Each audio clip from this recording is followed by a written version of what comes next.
You were given a very positive view of pressure at a very young age. I'm getting more and more convinced that when we get given that picture earlier, it sort of already starts to strengthen something that feels very powerful. And that's what I'm hearing from you a little bit. And then so you go then into an environment of martial arts where you're very much on your own. You haven't got your dad, you haven't got, but you've already got a bit of a muscle worked up to be able to deal with that, I'm assuming. Yeah, 100%. It's really interesting you should say that as well, because, I kind of feel like pressure's getting a bit of a bad rap these days, right? People are kind of avoiding pressure and seeing pressure as this big negative thing where, you really don't tend to get things done without a higher level of pressure, or at least a decent amount of pressure to cause a change.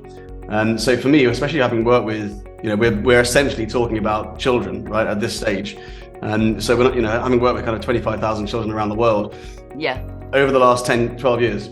Yeah. With what I'm doing now with the Warrior Academy. Yeah. I mean, it's the insights I've got from that are there's really there's the relationship with pressure, like you say, or the comfort zone.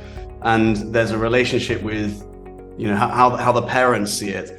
And for a lot of different cultures that we teach, for some parents, they really overly pressure their kids and they develop an unhealthy relationship for it. Okay. And some parents under pressure their kids. And I kind of see it like the comfort zone, because in the comfort zone, you obviously got everyone's familiar with the classic comfort zone, right? We know we need to leave our comfort zone in order to grow, but that's where we pretty much leave it. Comfort zone, and then the good stuff happens. It's not quite like that.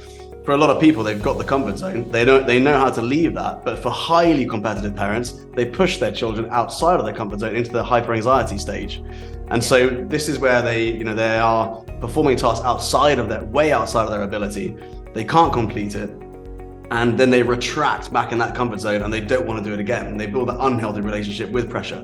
And so I've kind of seen it from both angles. I've seen it from someone pushing their kids way too much, and someone pushing them outside of their comfort zone so it becomes normal and they have that healthy relationship and they want to repeat it again. So I've definitely seen it from both sides.